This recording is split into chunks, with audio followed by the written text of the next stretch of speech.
All right, guys. Well, the other night was the craziest shit ever. I got these hardcore cavities on this side. I got one on this side. I don't even know if I'm going to be able to do a video right now. I'm gonna try. I just got the pre-authorization for this tooth, but this isn't even the one that's hurting me. But 2 nights ago, I was on the phone with Jeff. We were talking at, I don't know, like 1 a.m, and I was smoking weed, so I got the munchies. And when I get the munchies, there's people that want to smash pizza or chips or whatever they crave sodium. When I have the munchies, I only want candy or to get butt fucked. Like, dude, I'm so stoned. Let's just do it. I probably won't even remember.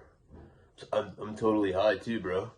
But I want to smoke, or I want to eat sweets when I'm stoned, right? So I'm going through the pantry in our kitchen, and I'm looking under the stairs where sometimes Karina has some candy and shit stashed, and can't find anything. Fuck.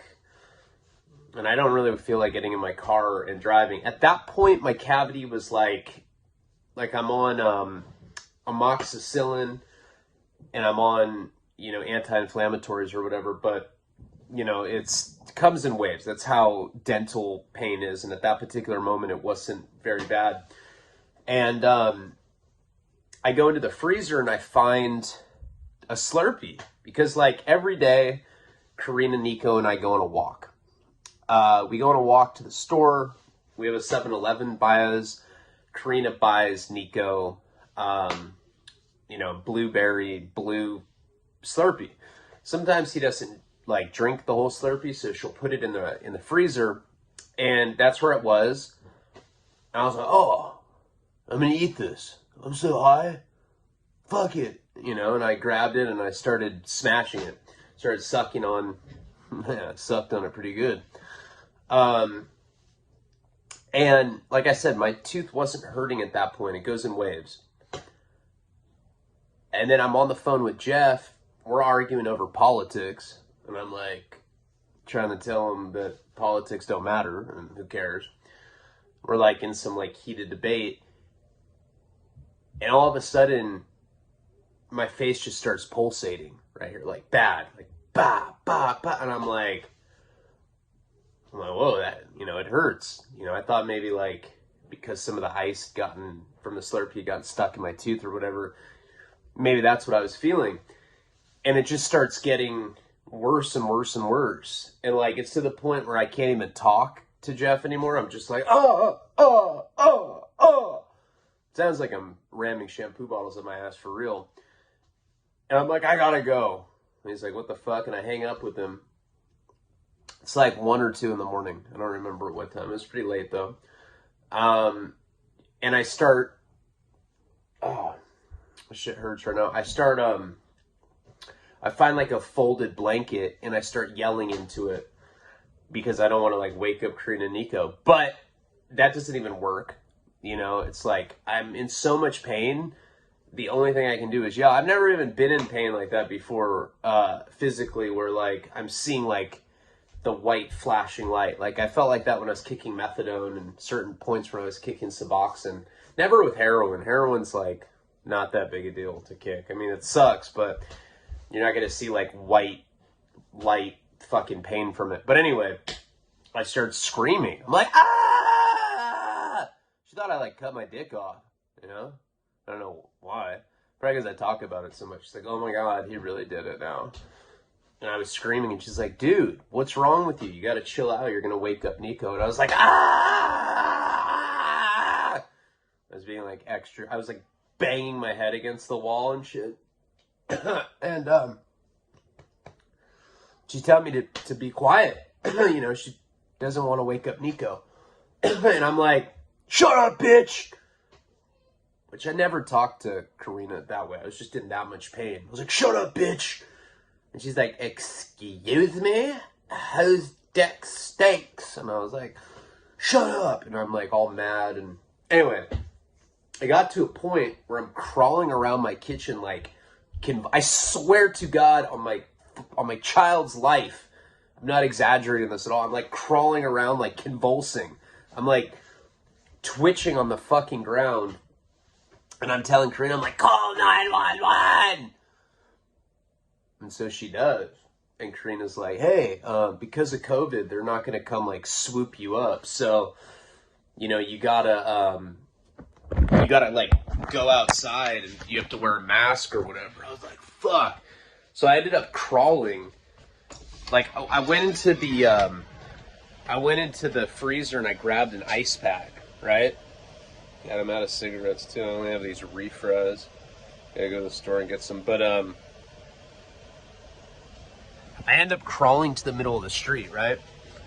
And I'm literally just laying there with this ice pack that I got in the freezer because I'm putting that up to my mouth because that's giving me some sort of temporary relief.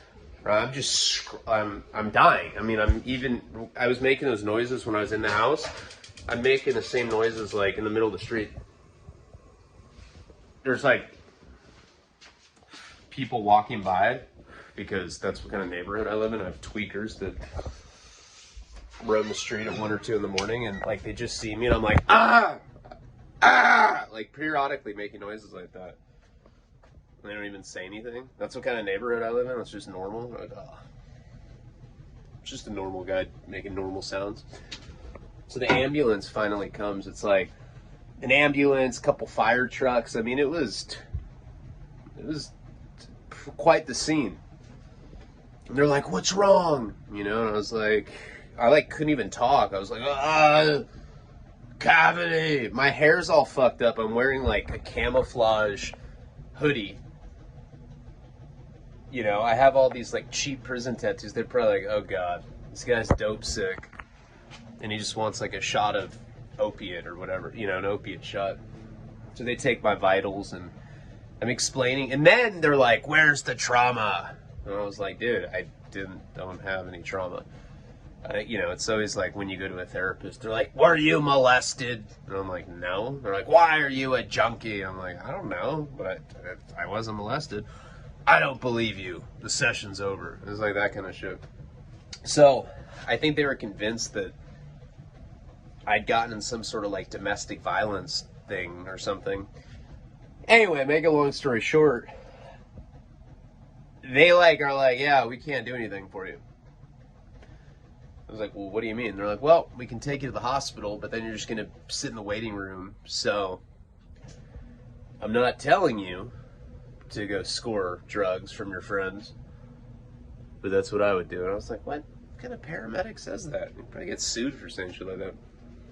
Said that to me on the lows. They're like, wasn't in front of a group of people. One of them really said that to me. I was like, well, can you guys do anything to me? You know? Can I get any painkillers or anything? So they ended up shooting me up with some sort of, I don't know, cortisol or like some anti-inflammatory in my shoulder.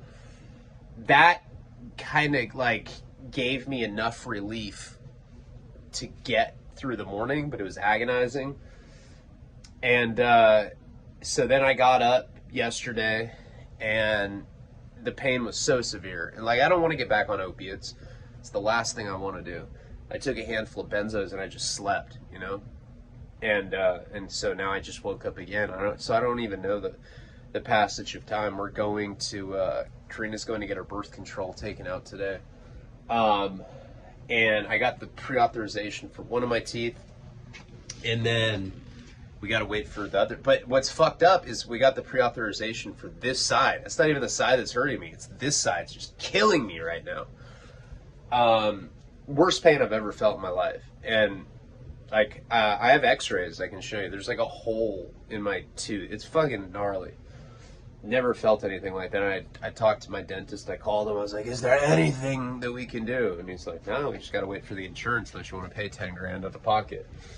It's like $2,300 a tooth, and that doesn't even include crowns or whatever the fuck else they need to do on top of just the root canal. So that's the kind of shit that I've been dealing with. At least I'm not depressed anymore, but man, this physical pain's been brutal. And so I should be going in at least to get this one taken care of, and we're going to try to get this one drained or whatever. But I'll show you x-rays of it. It's fucking crazy. So anyway, it's pretty traumatic, and I felt like a bitch. And all these like EMT guys, they didn't call me a bitch, but I know the look. I was like, I am. So what? And they're like, fucking call us, dude. There's people getting shot in Compton. They could be there. Fucking call us for a toothache, you bitch. My dentist said, though, that he like has war vets come in to his office all the time and say that they've been shot in the war, and say that they'd rather get shot again than have to deal with tooth pain. It's fucking severe. So I have to go to this appointment. It's like 2 o'clock right now. We have to leave here by 3. So I was gonna do juvenile delinquency, and then I was gonna go back into the Wasco. These are for the upper tiers, you know, because there has to be a point in the month with Patreon where I start serving the upper tiers with exclusive stories, because that's the point of it. Also, I talked to Monte. Still have to talk to Danny to get the trip squared away, and I have to do my sponsor calls. And then on top of all of that, there's this whole long thing about the last raffle we did. They try to charge us $500 for one fucking box that was going to Spain. Then they just try to, they did charge Joe $1,000 for a package to Australia. So we're just like trying to figure out how to rectify that issue. It's very expensive to send paintings out of the country, and then if you get the dimensions wrong, they like triple the price. So it happened in Arizona. So it's a lot going on right now. But I have, remember I told you guys I had organized like photos, videos, other exclusive stuff. So all tiers will be getting stuff, but after this one, I really am going to go to these other storylines because I need to at this point in the month. But I'm going to this appointment right now, so I figured that I would just, you know, wrap up the Coachella story because, you know, we were pretty much almost done with it anyway, and that way you guys get a video and I can go do what I have to do without feeling like I'm letting down a bunch of people. So, so let's get into that, and I will timestamp this. I realize that it's like 13 minutes into the story. You know, I used to separate monologues, but it's just been I don't have time to like do a monologue, you know, compress that file, upload it, whatever. So it starts at 13. So I'm at Coachella. It's day 2. Pretty much the whole time we were there, we weren't really facing what the problem was. I mean, at that point, you know, it's difficult to get the chronology of all of this stuff down. A, because I was strung out on heroin and crack at the time. Then you throw in like festivals like this. I'm doing a bunch of psychedelic drugs. I'm having threesomes with girls that look like Eddie Murphy. You know, what up? I'm Barbara. And you're like, oh my God. You know, so I don't remember everything that well. At least like on the chronology line of things. You know, there's just certain points in my life that are harder to remember for me than others. This point, just because I was doing different kinds of drugs, and then another period that was really difficult to like remember specific like chronological events or like what the order that they went in was the doomed marriage. That one was like really, really difficult because I was drunk all the time, and alcohol really makes it hard for me to remember things. But anyway, I think that where we're at in this story, I don't think that I had gotten into selling heroin yet. I know that I was living at that house on Milpas. So I think maybe I had just started. I think that is what it was. It's really hard to remember. But the point is when we had gotten down to Coachella, the first couple days were stress-free. You know, I started doing acid the first day that I was there, and I didn't really stop until the end. There was just that brief period before Prince where I took the 2CB, and then we had gone home, and you know, we had that a little sexual situation. And on the second night, when we get back to the hotel, I get that call from oh shit, I almost said his name. I get the call from Sass, who I think watches my Patreon, by the way. Well, we will get to that at the appropriate time, but I'm almost positive that he watches it, just from what different people have told me. But anyway, so if you're watching, sorry. I haven't said your name, so you're good. Even though there's... yeah, I don't know. It doesn't really matter. All right, anyway,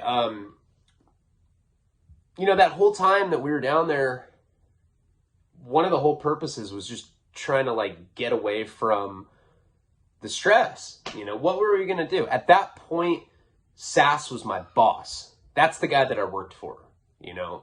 And I was making good money from him at that time period. I don't know what I was making. I know eventually, in the peak of my drug dealing career, I was making 10 grand a week from selling heroin. But with Molly, it was more like sporadic come-ups, you know, like I'd do a deal and make 4 grand, or I'd do another deal and make 10 grand, or I'd do another deal and make 50 grand. It just depended on what I was doing.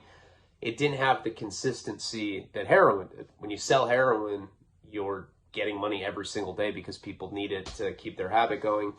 I was never in that shit for the money, by the way. And I think that it's fucked up when people sell drugs just for the sake of profiting off somebody else's misery. That's a horrible thing, in my opinion. Not discounting what I did. I mean, it's not good to sell heroin no matter what the situation is. But if he had figured out, or if he said that I owed him that money all of a sudden, he's the kind of guy that would cut me off. If he cut me off at that period, I don't know what we would have done for money. And that's why I think chronologically that I hadn't started selling heroin, at least not on the level that I ultimately did when I was making 10 grand a week. So it was like very stressful to think that this life that we had created for ourselves could kind of come crumbling down at any moment. And it almost had a few times. Like when I saw Kevin when I was up in Northern California, Central California, whatever, you know, he reminded me that there were definitely periods in my career as a drug dealer where, like, I hit a wall and I, like, ran out of money and he had to bail me out. He gave me $20,000 cash one time to get me back on my feet, shit like that. This was a stressful situation all the way around because he's not the kind of guy, like I said, that would give us more drugs to get out of the situation. He'd just be like, all right, well, I'm cutting you off now, and, you know, I'm not doing anything until you give me that money. And that was like best case scenario. That's a lot of money. You know, people start getting weird when you talk about anything that's over 50, 60, 70, 80,000. This was probably $500,000. So we get home that night at Coachella and it's like, we're at the hotel and I ended up getting this number. I'm pretty sure, yeah, it was the iPhone 1 because I could actually see the voicemail. And he said that I had to call him and that there was an issue. So, you know, of course I tell Jenny, I'm like, fuck, he called. It's not like we weren't expecting that, but we were such, like, druggies back then that we didn't want to, like, deal with reality. Oh, fuck it, we'll talk about it tomorrow. Let's have a threesome with Barbara. Oh, what up? You know? So we never really planned on, like, what to say to him or whatever. So when we ended up getting that call, there was only one more day of the festival. So we both were like, okay, let's not let that kill our last day of Coachella. Let's keep partying. The next day was going to be Pink Floyd.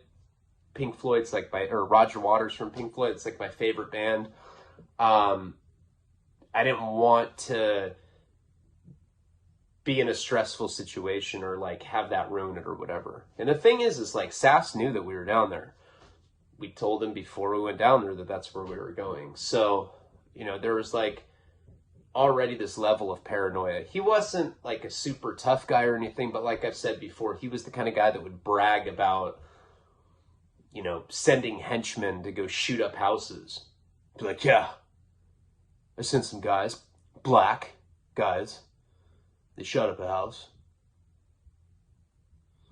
because someone owed me money. You know, You usually find when people bark like that, then they don't have a bite. But fact of the matter was he had a lot of money. You know, a lot of money can do whatever, you know. I mean, money made women have sex with him. And if you saw him and if you're watching, you know that you're an unfuckable kind of guy. You know, and I know that's kind of mean, but I think you've raped women, so it's all good.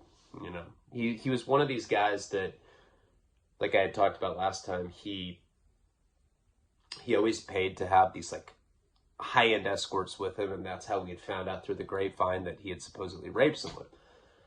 So we had like all of these things in our mind, and that's how we had justified when we decided to jack that money in the first place. It's like, well, there's allegations about rape, the way he talks to me.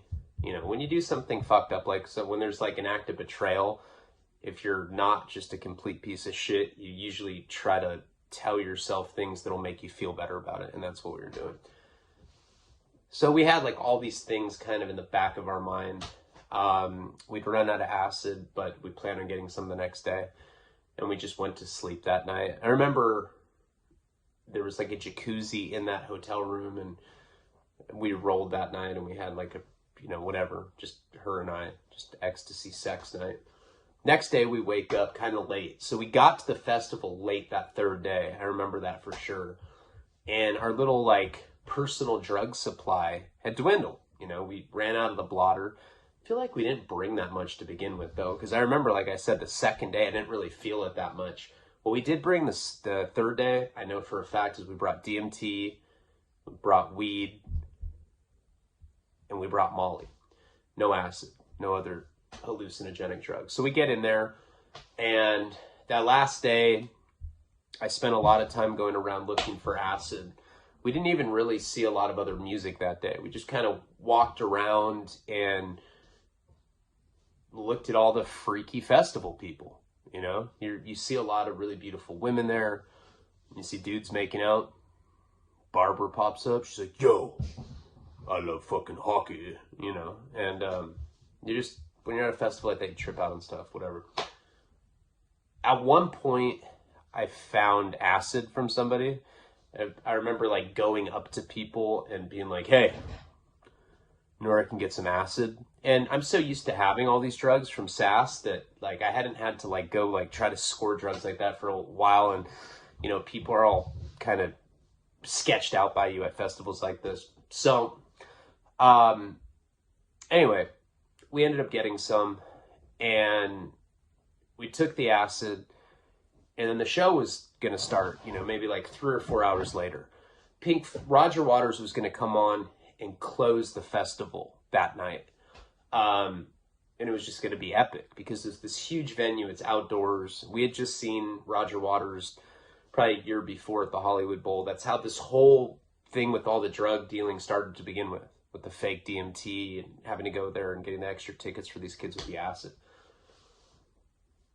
I remember when the acid kicked in, they give you like a little pamphlet when you're at any kind of festival, whether it be Burning Man, Coachella, whatever. You get these little pamphlets, and it's like a program. It'll tell you what's going on at different time, you know, slots. And they're like, Sean Penn is going to speak. And we're like, oh my God. We should for sure go see Sean Penn speak. It's like, Jesus will turn water into wine at 3 o'clock. I don't know why the fuck we were impressed by Sean Penn. But he ends up coming on stage, and I remember the acid had like just kicked in when he got on stage. They like took him up with some golf cart. He was like fucking levitating. He's like, yo. He like hopped up on this podium, and he gave this speech about how, you know, volunteer work was the antithesis to terrorism. He said volunteerism is the antithesis to terrorism. You know, he's like being very Sean Penn-ish with like making like weird facial expressions, like volunteerism is the. It's like every facial feature twitch that he had was like Oscar worthy. I was like, oh man, the guy's pure talent. And he was basically saying that, and I mean, I think that being on the acid really like amplified what the effects of what this guy was saying were. But basically, he was saying that he was going to get in a tour bus with Ben Harper, the musician, and they were going to go around like doing volunteer work all over the country, and they would let you just like join this tour bus with them, and every night Ben Harper would play music for you around a campfire. And he's like, you know, his like face is all making these movements, and on acid it's just too much. You're just like, oh my god, guy's face is like moves in a million directions. And I remember talking to Jenny and being like, hey, maybe we should get on that tour bus with Ben Harper and Sean Penn. She's just like, I don't know. I feel like I don't really like Ben Harper that much. And I was like explaining to her that it was the perfect cover. You know, like, what if what if Sass really came looking for us? Wouldn't that be a great way to cover it all up if we were just like going on some tour bus, going throughout the country, helping other people? I don't even know what the thing that we were supposed to be doing for the volunteer work was, but I don't know. We considered it for a while. I think ultimately the reason that we didn't, because they like Sean Penn was basically saying that after the event, we could just like go up to some booth that they had and sign up for it. And they'd take us and they'd provide the meals and everything. And I don't remember what the cause was, but we talked about it for a little bit. And I think she ultimately said no, because I was on the methadone clinic back then. And see, that's why my chronology is kind of fucked up. I don't remember when I got on the methadone clinic, but I remember that being the reason we didn't do it. So that happened. We're on acid. Feeling really good too. You know, there's like this whole thing about like being at festivals or being around a lot of people where you kind of just get absorbed by the energy of it. And so it's getting darker. And, you know, at a certain point, we go backstage. I forget who was playing before, but we end up going backstage because we had backstage passes. And I'm sitting down, tripping on acid. I know I've told this story before. And Rob Zombie's wife sits on my lap, kisses me on the cheek. I end up talking to Rob Zombie and his wife while I'm tripping. They were like the coolest, nicest people ever. And that was weird. I was like, oh my God, I was on acid and just Rob Zombie appeared out of nowhere. So that's one of the advantages of having backstage passes to a festival like that, is that you get to meet a lot of interesting people. You pay like $1,000 for a VIP pass. That's what it was back then. Now it's probably a lot more. But, you know, people like Rob Zombie and his wife would have VIP passes. So I met them, and I know that I've told this story before. And right after that, the Pink Floyd show comes on, and we started smoking DMT out of a bowl. Now, everybody knows that when you smoke DMT, you take like, the way you're supposed to do is you take a hit, you wait for like a few seconds, then you take another hit. So you take 2 hits. And if you go for a third hit, there's no way you can do it. It's like, that's the magic number, 2 hits. So we're like trying to position ourselves after meeting Rob Zombie. Oh, and I remember when I talked to him, I like had meant, because I like the movie Last House on the Left. And I was like, hey man, in Devil's Rejects, when you do that slideshow where the guy has his arm around the other guy, I was like, that was an homage to Last House on the Left, right? And Rob Zombie's like, oh my God, I can't believe you got it. Like, I got some like obscure reference that he had done in that movie. I remember that was cool. Like, I think that's why he ended up talking to me for a while anyway. And that was a pretty amazing experience. But after that, we started positioning ourselves as close to the stage as possible. And that's what's cool about being at a festival, is that you can kind of just push your way through, and you can have like front seats, you know? You can just walk to the front of the venue. We're probably like 10 feet away from Roger Waters, and we were stoked. I mean, we were assholes. We just like used our elbows and pushed our way through to get to the front of this area where you could stand and watch them play. We're tripping on acid, you know. We had just met Rob Zombie, so it was like, I remember being on like a natural high just from that, or maybe just it kind of intensified the acid trip that we were already on. But we sit there and we start smoking weed, and we had DMT that we planned on smoking while Roger Waters was playing. You know, when you take those couple hits like you're talking about, when you get to the end of the second hit, it's called like blasting off. You know, Hunter S. Thompson described LSD as a roller coaster. DMT is getting shot out of a canyon, is what he said. Or maybe he was quoting Grace. It doesn't really fucking matter. I read that in a Hunter S. Thompson book. But it's the kind of thing where, you know, when you're tripping on acid, even though I've had visual apparitions, you know, the snake ordinance, that's really happened to me. Didn't make that up. This dude manifested, and it was the weirdest shit ever. But you're still in the specific reality track that, you know, your normal constitution, you know, would have you in. You know, you're on acid, you're looking at people, their faces are melting. Maybe once in a while you'll have one of those apparitions, like you'll see the snake ordinance guy. But you're not getting launched into another fucking stratosphere. And that's what happens when you're on DMT, which is like a very odd drug to do in a concert setting. But we'd already seen Pink Floyd before multiple times. I think we'd only seen Roger Waters once at the Hollywood Bowl. Now I've seen him a few times. But at that particular night, we'd already seen him once, and we knew we had candy flipped. We took acid and we took ecstasy when we saw that show. And that can be a little intimidating. Like, you're on acid and you're just like contained in some Hollywood Bowl, like dome. You know, it almost feels claustrophobic. But that was good practice to go to like bigger festivals like this. And because it's outside, because the standing area is so expansive, it doesn't really feel as suffocating. And what had happened the first time that we were tripping while we saw Roger Waters is that it's kind of scary being there. And then we got absorbed by the music. You know, by the time he did Comfortably Numb, there was like cum coming out of my dick like icicles.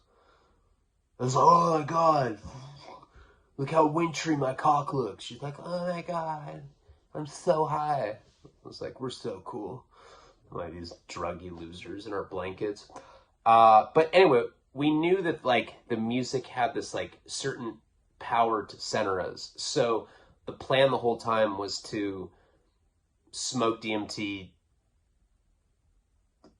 while Roger Waters was like playing a song that we were into. You know, if it was, I don't know, I think we had planned like to do it during time or something. We had like a specific song and part of a song that we wanted to like blast off on the DMT because we were going to be in this like huge crowd.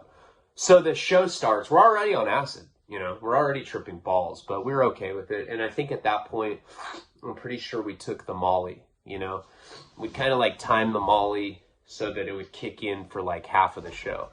Because what happens when you do, you know, we talked about candy flipping on one of the video that I did recently, but what happens when you mix MDMA with acid is that it certainly like softens the trip, you know. Acid can be kind of witchy, like, you know, where everything just kind of looks spooky. You know, everything kind of looks like you're in some like grainy horror film or something. And it can kind of just feel like you're in a bad energy. When you take ecstasy with it, you're not like that anymore. You're like, dude, I'll put frozen grapes in my ass. I don't even care. They'll fucking melt. No, I'm straight, but, you know, and people say stuff like that. Ecstasy is a weird drug. When you take it with the acid, that witchiness of it, you know, the kind of scary atmosphere that it can create goes away because now you're dealing with like mass serotonin release and everything just gets a lot happier. So we knew from experience that if we timed it correctly, we're already tripping on that. Acid lasts for like 14, 15 hours. We had like, I don't know, a 12-hour break from it. So whatever we took this particular time, I remember we were definitely frying hard. And we timed it so that like in the middle of the Pink Floyd show, if it wasn't going the way that we wanted it to, then the ecstasy would kick in because we took the capsules. And at least we knew that that reaction, acid and ecstasy, have a pretty reliable relationship with each other. You know what it's going to feel like. So anyway, Pink Floyd starts. It's amazing. I don't remember what song he opens with, but he always does these long, like 2-3 hour sets. So he's doing them, and I think he's started doing songs from Dark Side of the Moon. Pretty sure Time was the one that we had decided on. So that whole time that the show's going on, we're smoking weed. We're smoking weed. We're in like this standing room, and you know, there's random people that'll come up and be like, "Hey man, can I hit that pipe?" And you're like, "All right." You give it to them and they hit the pipe. We had already planned on doing the DMT at a specific time. So what we do when I smoke DMT is I load it on top of a weed bowl. And like I said, I try to hit it 3 times, but I never make it to the 3rd hit. By the end of the 2nd hit, I'm already blasted off into another realm. So we do that in the middle of the song, and we blast off, and it was just as epic as I thought it would be. You know, the music centered us. I remember we were outside, and I took this hit, took the 2nd hit of DMT, and I look up at the sky, and it looked like, I don't know if you remember from Star Wars, but like when it goes into hyper speed, where like you're just seeing like stars like rushing at you, like going like thousands of miles per hour, going the speed of light, really. That's what it looked like when I got like catapulted into this trip. And then you're kind of just like floating around and like bouncing into different objects. There's, you know, I heard Joe Rogan talk about geometrical shapes. It's not as much like geometrical shapes for me. It's more like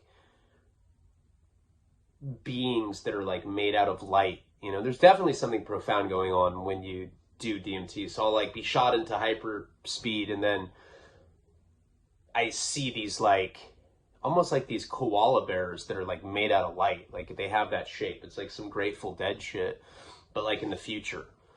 Really weird, hard to describe, but it's not like being on acid where you're just seeing things melt, or, you know, things are altered to a slight degree.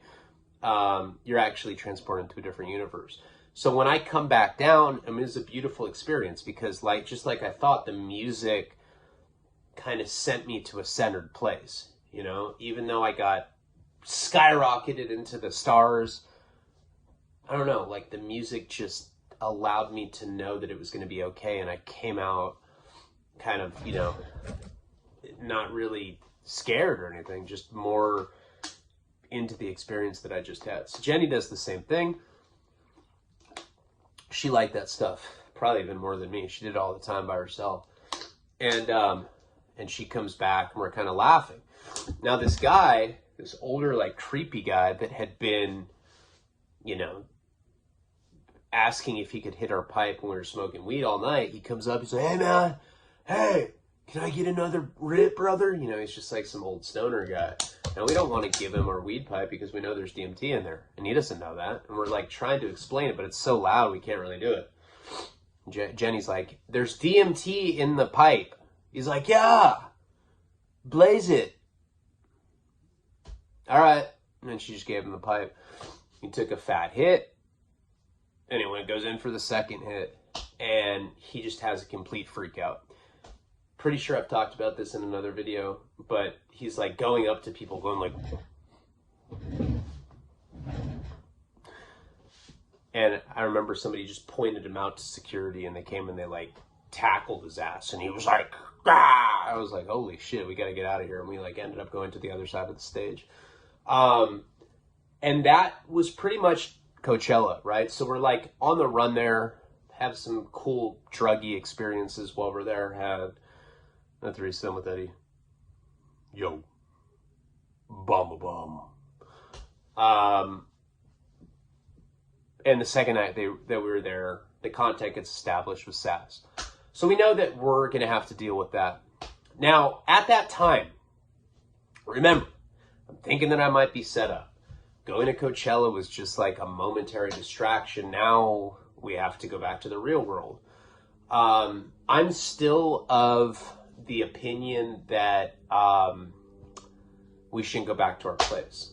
Now, also at this time, and what I hadn't mentioned, I mean, I think I'd kind of like briefly talked about it, but this was during the time that I was brokering stuff for Spike TV. You know, even though I was selling drugs on like a pretty large scale for SaaS, I still had ambitions to do something in my life aside from just selling drugs. Like, I had no illusion in my mind that that I wasn't going to be able to sustain it forever. There was no illusion about that. Like, I knew that you go to prison for selling drugs, and it was just a matter of time because I'm sloppy. It's not even that I'm like, it's not that I'm lazy, it's that I just don't care, you know? I just like, whatever, you know, if I get caught, I get caught.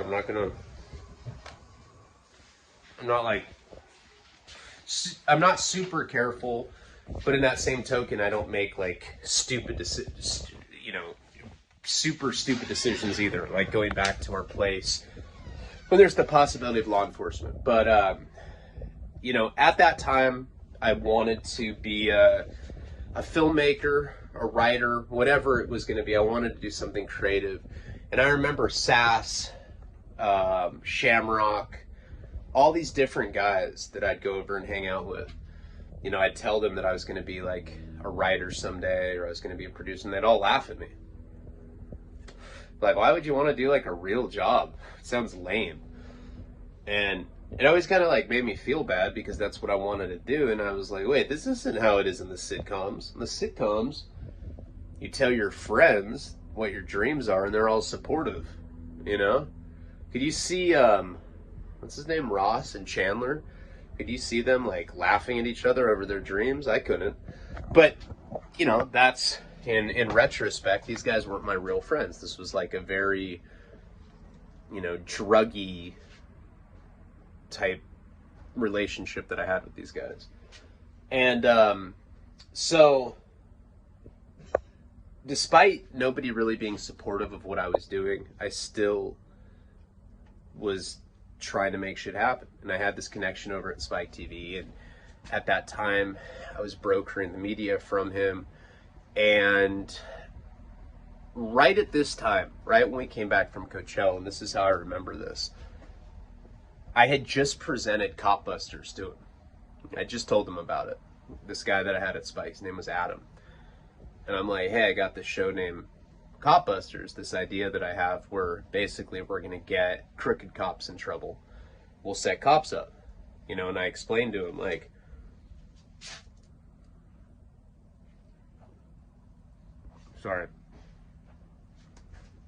explained to him we could have like a porn star get pulled over and she's about to get a DUI. I'll do anything to get out of this, you know, stuff like that. And then we like jump out and be like, you're on the show Punked. Like, you're on Cop Busters, stupid pig. You know, this was my like cracked out idea. But I had briefly mentioned it to him at, you know, I don't know, probably like on one of our, I went down and I went to meetings with these guys quite a bit. So, you know, don't get the idea from the story, because I know it's kind of a weird storyline, how it's basically we've already gone over this time period. I'm just going into way more detail because there were all sorts of weird little adventures I got in along the way. But I kind of have neglected to mention the fact that I was trying to do this stuff simultaneously. And when I mentioned the Cop Busters thing to him, he loved it. He was like, that's a badass idea. Can you write me a treatment and a proposal for it? So that I can present it to some of like the higher ups at Spike. I was like, yeah, no problem. And I had a laptop at that time. Remember, I'd gone out to that writing internship program in Boston, so I basically knew, you know, how to write treatments for scripts, how to write proposals. I knew how to write screenplays already at that point. So I was supposed to be working on this treatment for the show. Basically, lay down like what the vision of it was on paper. I was supposed to be doing that. But what ended up happening is the whole thing with Dion went down. We had to leave our house. We went up to Washington State. The dudes came to try to buy the 100 pounds. Like, all of that stuff had happened, and I had neglected to work on this treatment for cop busters. And because of that, I was like right at the deadline now. So we left Coachella, and I was supposed to be working on this. And that's what I was telling Jenny. I'm like, look, I don't really want to go back to our house, but I think we should probably go back to Santa Barbara so we can get a little closer to the situation, so we can kind of assess it at that point. And maybe I can just go to the hotel and get my laptop out and work on the treatment. You know, we're coming off all these drugs from Coachella, whatever. Plus I had like all my connections there, and I could keep my crack and heroin addiction going. So we drive from Coachella, which is probably, I don't know, 3 hours away from Santa Barbara, 3.5 hours. And we get back to SB, Santa Barbara. And we end up going to this little town outside of it. It's like probably like 10 miles north of Santa Barbara. It's called Carpinteria. And we stay at a Motel 6 there. So I'm just trying to relax. I haven't called back SAS at this point. You know, I guess we were taking the position where we were just kind of keep running from him or whatever. You know, just, I don't know. We'll figure it out tomorrow. That was like always like our mentality with everything. So we end up getting to this hotel in Carpinteria. We're running out of money too, by the way. So it's like we have to figure out something rather quickly. But I just wanted a night to kind of just relax, sit down in front of the laptop, get this treatment proposal that I've been putting it off for a couple weeks because I've been going through all this drama, and you know, reassess things in the morning. So we get to this hotel, and I don't know, it's probably like $120 a night. It wasn't a Motel 6. It was something equivalent to that, but now that I'm looking back on it, it was a different place. And we get there, and I set up the laptop, start writing, you know, whatever. And Jenny's like telling me that she wants to go get ice at the vending machine. And we all know how that went last time, you know, and I just want my peace and quiet. I'm like, yeah, whatever. So I'm like working on this thing. She comes back 20 minutes later, 30 minutes later with a girl. Now this girl, not great looking, not bad looking, looked like a Manson girl. She had like a fucking turtleneck on. And she's like, look who I found at the ice machine. I'm like, dude, do you put like personal ads up? How the fuck do you always come back with a chick? Now, I just wanted to sit down and write, do what I had to do. And I could already see how this night potentially could go. So I'm like, you know what? I'm just going to throw my headphones on. You guys hang out. I got to get this done. So I'm listening to like some music, you know. I think back then, I don't even remember what headphones were like in 2007, 2008, whenever this was. But I'm listening to music, and I'm in front of my laptop, and I'm doing this treatment. Jenny comes up to me, and she's like, hey. And I like take my headphones off, and I was like, what's up? And she's like, I just took acid, and I just gave her acid. And I'm like, where'd you get acid? And she's like, I found a little bit of liquid. She's like, here. And she like was trying to give me the vial. I'm completely burned out on doing drugs. We're already paranoid from being in our hometown because of potentially having this problem with law enforcement. And then we have all this problem going on with SAS. Like, the last thing I want to do is trip tonight. I just want some peace and quiet. I want to get this done. And I tell her as much, right? And she's like, fine, whatever. So I end up putting my headphones back on, and I keep writing. And I was just talking to Nick last night about this. I'm like a binge writer. You know, I don't write like consistently, but when I do write, I just get a lot done at one time. So I'm like just, you know, pounding away, getting this treatment done. And I kind of hear yelling, you know, I kind of hear some outside yelling. So I take my headphones off, and this girl that Jenny had met at the ice machine is having a complete freak out. Now, this treatment is due the next day, right? And this girl is freaking out. She's like sitting there like, pulling her own hair out, like doing some weird like psychiatric shit. I really do think she had a turtleneck on, something like that, something weird, you know? And I'm like, hey, are you guys all right? You know, because Jenny's just like sitting on the bed, like kind of looking at her. She's tripping. And Jenny's like, I don't know. I think she's having a bad reaction. I'm like, oh, how'd you crack that case, Jenny? And I'm like looking at this girl. Her pupils have just become complete saucers. I'm like, how much do you guys take? Jenny's like, I don't know. We took a lot. That's all she told me. So I'm trying to calm this girl down. And I like go up to her and like put my hand on her shoulder. And she's like, don't touch me. And I was like, all right. And I like get up and I was like trying to explain to Jenny that I had to get this treatment over to Adam by the next day. And maybe like she could go somewhere with her friend. So now Jenny and I start fighting. She's like, no, wait, you're just going to kick us out while we're on acid? That's so fucked up of you. I'm just like, oh my God. So we start fighting because, you know, I'm definitely not feeling that good anyway because of all the different drugs I'm coming down from. And we're like yelling at each other. And I'm like, you don't understand how important this fucking treatment is. If I don't have it by tomorrow, I'm going to lose my opportunity with this, you know, with Adam. And this chick, I'm not really realizing what she's doing, but she goes up and she's just laughing like demonically. She's like, ha ha ha ha ha. She's like this like witch laugh. And she goes up to my laptop and she just hammer fists it. She fucking cracks the laptop as hard as she can. Laptop breaks. Like, she hit it so hard, it's like, there's no recovering that. You know, it was like, that's how hard she like just hammer Flintstone fisted this thing. And I was like, no! I was like, what the fuck is wrong with you? Like, oh, she's always bringing these random girls back to the hotel. There's always weird stuff like this happening. But now I'm really, really upset because this girl just destroyed my laptop when, like, literally I had this deadline for the next day. And I was trying to get us out of this whole situation, you know? Even though we had all these other pressing issues at the time, I still kept, like, the delusion that I might be able to make it in this world and I could, like, write my way out of it.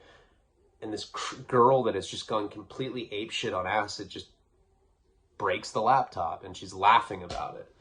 It was ridiculous. But that's not the end of that either. But we will get into that in the next episode of this. I got to go take Karina to this medical appointment so she can get her birth control so that we can give Nico a sibling. Thank you guys so much. Just wanted to get something up to you. I will definitely be posting more later. Palabra.